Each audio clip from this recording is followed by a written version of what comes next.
आप नजर आने वाले, क्या सोच रहे थे आप जब आपको कॉल किया गया, और थोड़ा सा बताइए कि क्या क्या प्रिपरेशन करनी पड़ी?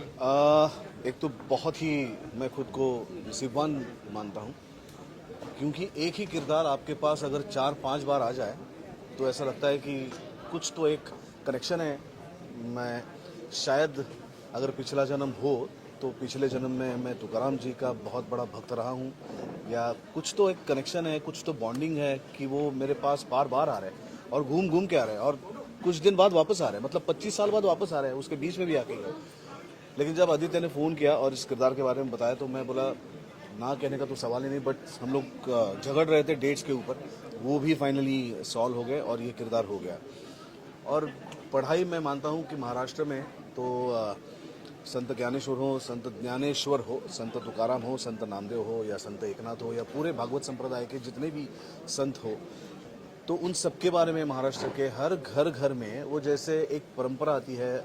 हमारे घर में जैसे दिवाली आती है, जैसे दशहरा आता है, होली आती है, वैसे ये संत भी हमारे घर में आते हैं, तो हम उनको सेलिब्रेट करते हैं। जो वारी इतने सालों से पंढरपुर जा रही है, चाहे वो तुकाराम महाराज जी की हो, ज्ञानेश्वर महाराज जी की हो, तो ये परंपरा ज्ञानेश्वर महाराज जी के बाद नहीं शुरू हुई। ऐसा कहते हैं कि ये हजारों साल की परंपरा है, और जिसको ज्ञानेश्वर जुड़े, जिसको तुकाराम महाराज जुड़े जिस परंपरा से, और आज भी लाखों की तादाद में लोग जा रहे हैं पंढरपुर। कल ही आषाढ़ी एकादशी थी और लगभग 20 लाख लोग पंढरपुर गए थे। तो इतने लोग बिन बुलाए जाते हैं, तो ये जो भक्ति की परंपरा महाराष्ट्र में है तो वो हर घर में है।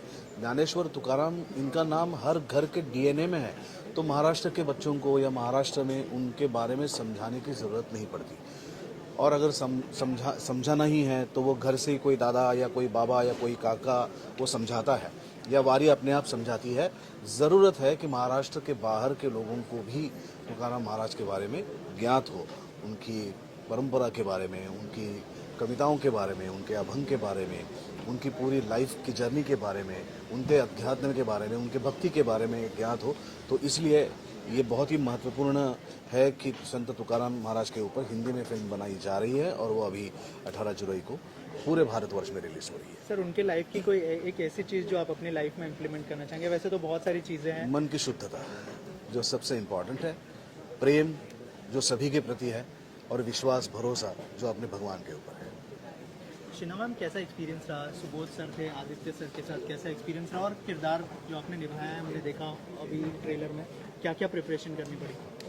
अवली को सबसे पहले तो मैंने समझने की कोशिश की, तो मेरे पास जो स्क्रिप्ट थे और डायरेक्टर का जो विजन था, जो इंस्ट्रक्शन था, वो मैंने फॉलो करने की कोशिश की। तो जितना भी मैं रिसर्च कर सकती थी, मैं बिलीव करती हूँ, जैसे सुबोध जी हैं वो बिलीव करते हैं कि वो सोल पकड़ ले और वो घुस जाते हैं। और 90 फिल्म्स की है, मैंने 9 फिल्म्स की है, तो मुझे बहुत रिसर्च करना पड़ा और मैंने बहुत चीज़ें पढ़ी, और जो मराठी फिल्म में थी वो भी देखी, और उसके बाद में जो स्क्रिप्ट में जो भी चीज़ मुझे मिली, मैंने कोशिश की कि मैं उसे अपने सेट पे मैं एक तरीके से एक खुली किताब की तरह अपने डायरेक्टर के लिए रहूं और अपना 100% स्टोरी, स्क्रिप्ट और कैरेक्टर को दूं। तो बहुत ही एक सोलफुल जर्नी थी मेरे लिए, बहुत ही अमेजिंग एक्सपीरियंस था सुबोध जी के साथ काम करके। जैसे मैंने बताया, बहुत चीज़ें सीखने को मिली, और बहुत सपोर्ट और गाइडेंस मिला इनसे, और मैं बहुत क्वेश्चंस पूछती थी इनको, और हर तरीके से मास्टर क्लास मेरे लिए था इनके साथ काम करके।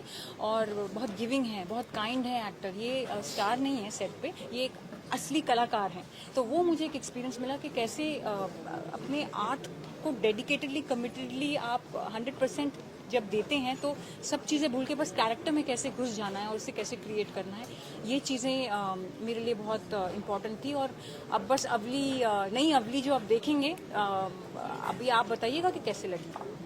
शिवा सर, क्या कहना चाहेंगे? जैसे शीना मैम ने कहा कि जब सुबोध सर सामने होते हैं तो मतलब एक अलग ही मज़ा आता है एज एन एक्टर। थोड़ा सा बताइए कैसा लर्निंग एक्सपीरियंस था सुबोध सर के साथ, शीना मैम के साथ? देखिए, मैं तो जैसे मैं कि इसमें मम्मा जी का रोल प्ले कर रहा हूँ, तो मेरे ज़्यादातर सीन्स सुबोध दादा और शिशिर सर के साथ थे।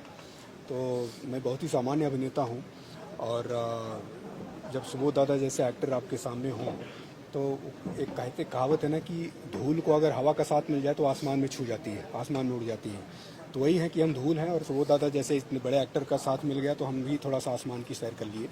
तो अच्छा अनुभव था, सभी के साथ काम करने का बहुत अच्छा अनुभव था। सर, इतनी बड़ी बात कही है, क्या कहना चाहेंगे और ऑडियंस को क्या अपील करना चाहेंगे सर फिल्म के बारे में? ये दोनों ही बहुत ही खूबसूरत कलाकार हैं, शिवा और शीना दोनों ही। और जैसा मैंने कहा कि पूरे भारतवर्ष के लोगों ने आके इस फिल्म को बनाया, भारत के एक बहुत बड़े संत के ऊपर जिनका नाम है संत तुकाराम महाराज।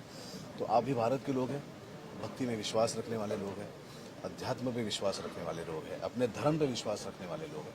मुझे यकीन है कि आप 18 जुलाई को जरूर थिएटर में जाओगे, अपने परिवार को साथ लेके जाओगे, दोस्तों को साथ लेके जाओगे और इस फिल्म का आनंद उठाओगे और भक्ति रस में तल्लीन हो जाओगे। Thank you so much and all the best. पहले संत तुकाराम की कहानी बहुत बड़ी कहानी है, पूरे देश में लोग इंस्पायर होते हैं उनसे। सर कैसे आपके जहन में आया उसके बारे में कुछ बताइए, और आपके लिए एज अ डायरेक्टर कितना बड़ा चैलेंज था ये स्टोरी को स्क्रीन पे उतारना। हाँ, देखिए संत तुकाराम महाराज की कहानी पे ये प्रोड्यूसर साहब का आइडिया था कि संत तुकाराम महाराज के ऊपर आप एक फिल्म बनाइए, और वो उन्होंने मुझे अप्रोच किया मेरी पिछली फिल्म को देखकर। उसके बाद कोविड का समय आ गया, तो कोविड के समय में मुझे रिसर्च करने का मौका मिला।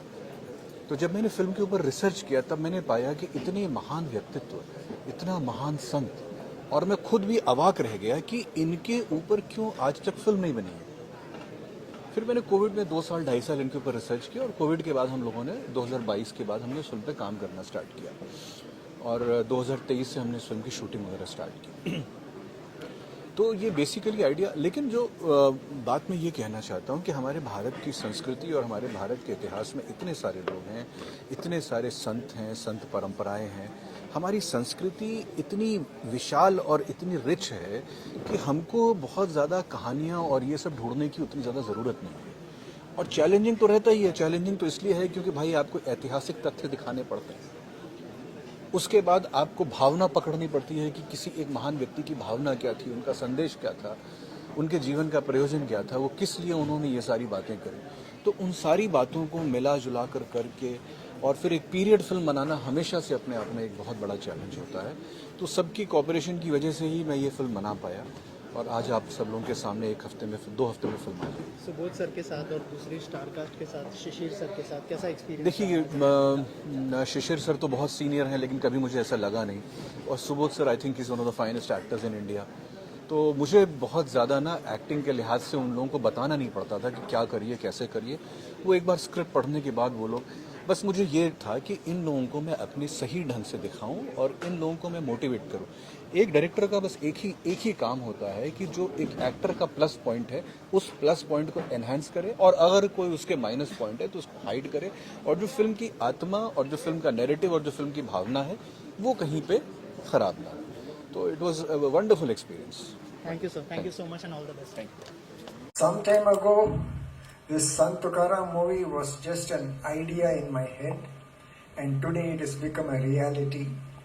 And if that's possible, the credit for that goes to the entire team, beginning with director Aditya Om, the entire cast, Subodh ji and Sheena ji, and all the names that you see here. And Shiva also has played the lead role in Mamba ji, and many others have come. And also the entire music team, one of the very aspects of the movie that has been appreciated very much is the music, the very good songs, and all of you have heard it.